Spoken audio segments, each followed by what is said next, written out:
a light on that for me, and I think it's helped me a lot with reading.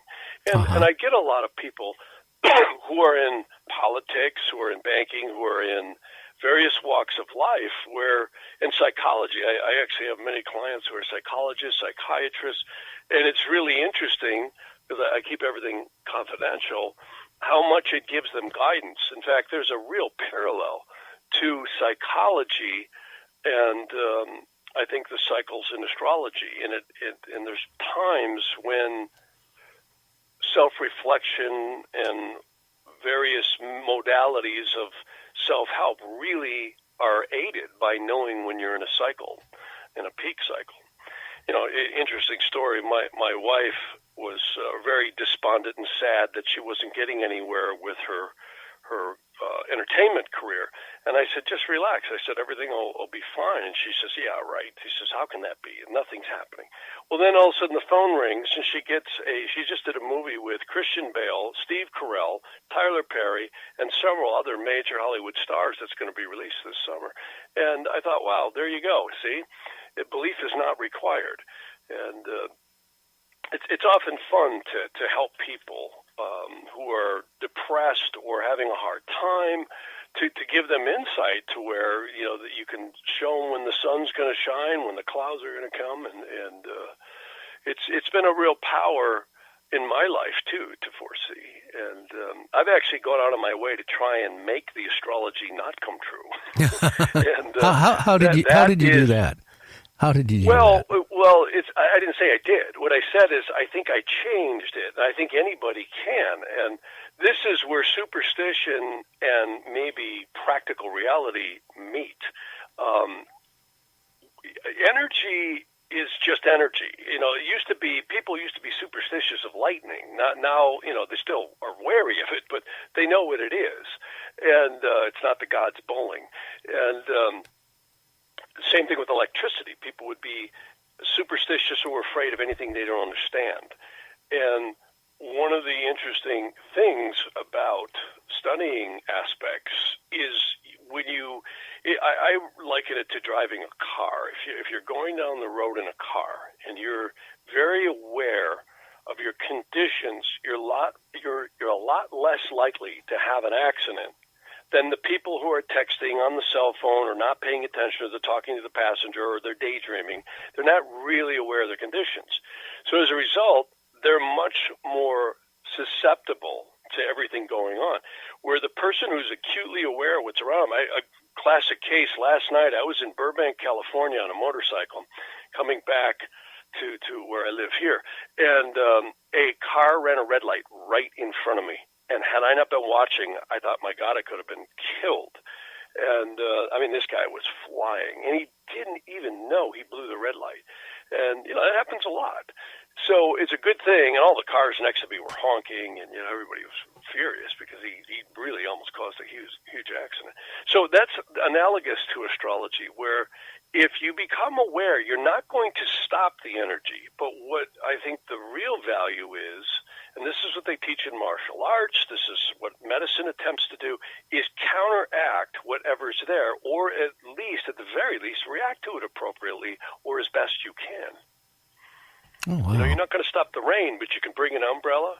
You can, know it's going to rain, Where were you on September 20th when I crashed my motorcycle?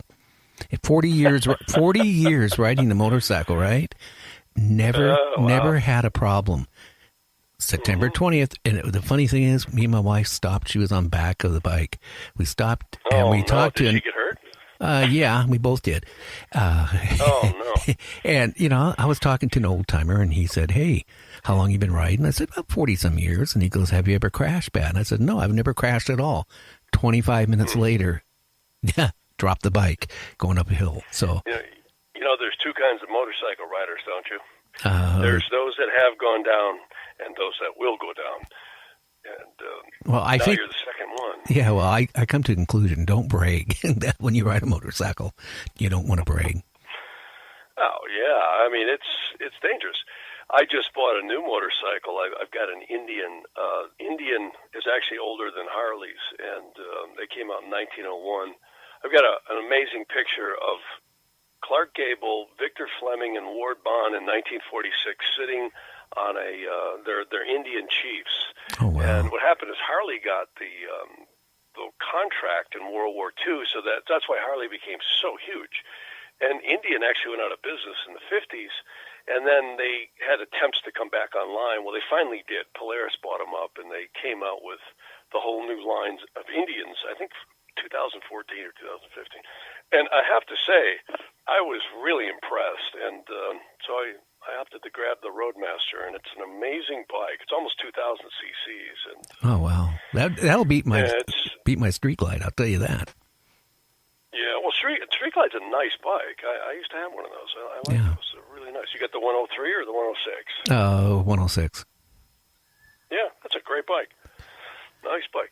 The Indian, I actually was not looking for a bike, but when I saw it, I just went, oh, my God, this is really a classic bike. And the guy said, yeah, we redesigned them from the ground up with the old Indian design, the old original motor. The cams are underneath, and the push rods go up to the top, and they just put them, much larger now with fuel injection and all kinds of stuff. So it's pretty amazing bike. I really like it. Yeah. But back to astrology. Yeah. But I mean, here's a great story.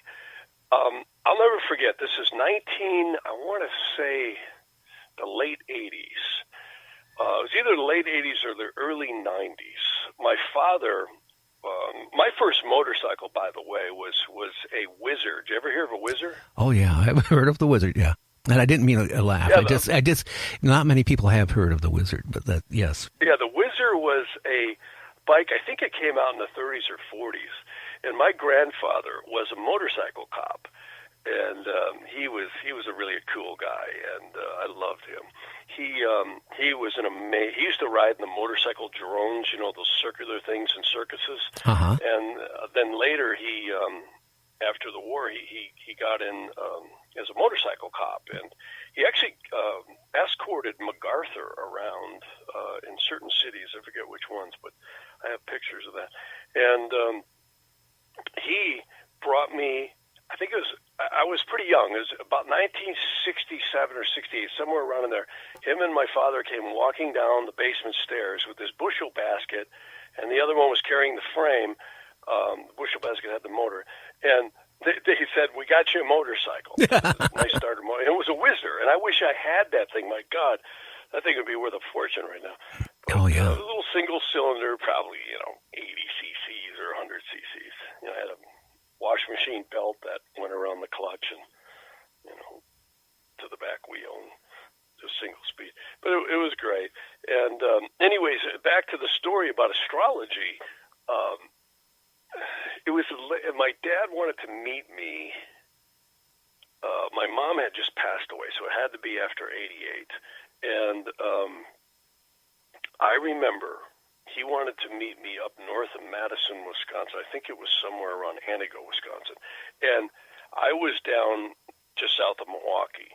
And I said to him, I don't know if I want to travel today because I have a very nasty aspect. And he said, well, I need to talk to you because it's very important. Let's meet. I said, okay. So I set out knowing that I had transiting Uranus squaring my natal Mars. And plain English, that's where stuff out of the blue can happen.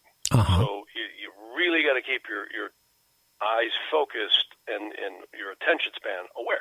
And I thought, okay, I'm aware of this. I'm going to really be careful. So I got on the 894 bypass going through Milwaukee. In fact, ironically, that's right where Harleys are made. I don't know if you know that, but Harley-Davidson is on the 894 bypass, and it's been there since, I think, the early 1900s. Oh, yeah. And that's where they make them. That's where AMF bought them out. Anyway, so I'm on the 894 bypass, and there's a pickup truck in front of me with a bunch of paint stuff in it. It was like a house painter or something, and ladders and everything. A 5-gallon bucket, it was pretty much empty, of paint flew off the back of the truck, bangs into my windshield. I was on a Goldwing at the time. It banged into my windshield, flipped over the top of my head, didn't break the windshield. And then a bunch of other little stuff came falling off. Something must have come loose. And I went, oh, my God, I'm doing 60 miles an hour. I could have get killed. So thank God the bike is big enough, it didn't affect it. So I thought, okay, there's my Uranus square Mars, right? So now I'm on, I think it was on Highway 51 later. I pull into a gas station to get fuel, and I fill up, and I go to get back on the interstate, and they were painting the white lines on the on-ramp, and I crossed the white line accelerating. Uh-oh. And they had put this white sand on there, but they didn't put any cones. So I probably was only doing 30 miles an hour, and the bike skidded out, and Goldwings are pretty heavy. They're not exactly the most, ergonomic bike to handle on adverse conditions. So it bounced back and forth, and I almost held it up, and down it goes. And I slammed my leg, and thank God I had highway bars. That's what saved me. It skidded on the highway bars off to the side, and the guy behind me, comes running up out of his car, and, oh, my God, you almost had it. I said, I know, but I lost it. And he says, are you okay? Are you okay? I said, yeah, I'm fine. So that was my Uranus square Mars. So even though I was acutely aware of the astrology, the energy still came at me. And this is, I've tracked this throughout my life, that these energies are there. I mean, it's like the waves on the ocean. They're there. And the winds are there. And you can put them at your back. But I think I might have changed it, being I was so careful. I was really, really on pins and needles. And maybe who's to know? See, those are the questions you'll never be able to answer is, would it have made a difference had I not known? Like with me, that day also, I was telling you I was bragging to another old timer. I never crashed. It was funny when I got on the bike and my wife got on it. I had this funny feeling like maybe I shouldn't ride today. I couldn't pinpoint it. Something was just telling me. Your intuition, yes, yeah. Exactly. I had the same one, knowing that, and I really didn't want to go. But he had some papers that we needed to execute, and that's why I needed to physically be there. And he needed them right away, so mail wouldn't have worked. So there was some paperwork with my mother and all that. So it's amazing. And what I find in readings for people, like here's a great example. Location astrology is absolutely amazing. Literally you take your birth chart and you extrapolate it across the globe. And here's an interesting story. I had a psychiatrist who was referred to me by another colleague about why he was having so much problems. And I said, well, I don't know. I said, well, let me take a look at your chart. So I usually spend a good 30 minutes or 40 minutes before I get on the phone with anyone. And he came to my office, which was in Tucson, Arizona at the time, and he had moved to a city, I don't want to mention who he is or where it was, but a city within 100 miles of there. And he said, ever since I've been here, he says, I have been out of my mind. He says, I feel like I just can't cope. He says, I'm actually on meds. And I said, you just moved exactly on a Moon-Pluto latitude crossing. And this is where astrology is really very scientific. It's very geometric and very specific. And you can literally get the exact longitude and latitude degree in minute, and actually right to the second if you want. And, again, with GPS and iPhones and droids and all that, and Google Earth, you can zoom in anywhere. And I said, if you don't believe me, I said, here, you read this text. I just printed him out a text out of the computer. And he says, oh, my God. He said, that's like exactly how I feel. And he said to me, well, what can I do? He says, I've moved. My children are in school now. My wife is, engaged with a house. We bought a house. I've got a practice here. And he says, I need to function. I said, at least you now know it's not you, but it's an energy that's happening to you. And that was when the light bulb came on. He says, you know what? He says, I get this. He says, I think knowing what this is, it's like pulling the curtain back. You all of a sudden begin to realize, okay, I have an energy that I'm experiencing, but it's not me. Take Robin Williams. When Robin Williams committed suicide, it was so sad because he was such a talented actor and an amazing human being. And he had one of the